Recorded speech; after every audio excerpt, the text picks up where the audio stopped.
పహల్గామ్ ఉగ్రదాడిలో 26 మంది పర్యాటకులు మరణించారు. మృతుల్లో 2 విదేశీయులు ఉన్నారు. 4 ప్రత్యేక విమానాల్లో మృతదేహాలను స్వస్థలాలకు తరలిస్తున్నారు. ఉగ్రవాదులు సైనికుల దుస్తుల్లో వచ్చి కాల్పులు జరిపినట్లు బాధితులు చెబుతున్నారు. మొత్తం 6 టెర్రరిస్టులు ఈ దాడికి పాల్పడినట్లుగా సమాచారం. కాగా పహల్గామ్ ఘటనతో జమ్మూ కాశ్మీర్ పర్యాటక రంగానికి కోలుకోలేని దెబ్బ తగిలింది. అక్కడ ఉన్న టూరిస్టులు వారి నివాస స్థలాలకు పయనమవుతున్నారు. దీంతో శ్రీనగర్ విమానాశ్రయం ప్రయాణికులతో నిండిపోయింది. రద్దీ దృష్ట్యా విమానయాన సంస్థలు ప్రత్యేక సర్వీసులు నడుపుతున్నాయి.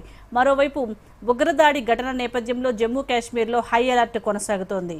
మరోసారి దాడులు జరగొచ్చని నిఘా వర్గాలు హెచ్చరించడంతో భద్రతను పెంచారు. పలు ప్రాంతాల్లో పెద్ద ఎత్తున ఆర్మీ బలగాలను మోహరించారు. ఎక్కడికక్కడ వాహనాలను క్షుణ్ణంగా తనిఖీలు చేస్తున్నారు. ఘటన అనంతరం అడవుల్లోకి పారిపోయిన ఉగ్రవాదుల కోసం భద్రతా బలగాలు ముమ్మర గాలింపు చేపట్టాయి. ఘటన నేపథ్యంలో ఎన్ఐఏ రంగంలోకి దిగి దర్యాప్తు చేపట్టింది. ఉగ్రదాడికి నిరసనగా జమ్మూ కాశ్మీర్లో బంద్కు జేకేహెచ్సి, సిసిఐకే, ట్రేడ్ సంఘాలు పిలుపునిచ్చాయి. దీనికి అధికార నేషనల్ కాన్ఫరెన్స్తో పాటు పీడీపీ, ఇతర పార్టీలు కూడా మద్దతునిచ్చాయి. పహల్గామ్ ఉగ్రదాడి మృతుల కుటుంబాలకు జమ్మూ కాశ్మీర్ ప్రభుత్వం పరిహారం ప్రకటించింది. మృతుల కుటుంబాలకు 10 లక్షల చొప్పున పరిహారం ఇవ్వనున్నట్లు వెల్లడించింది.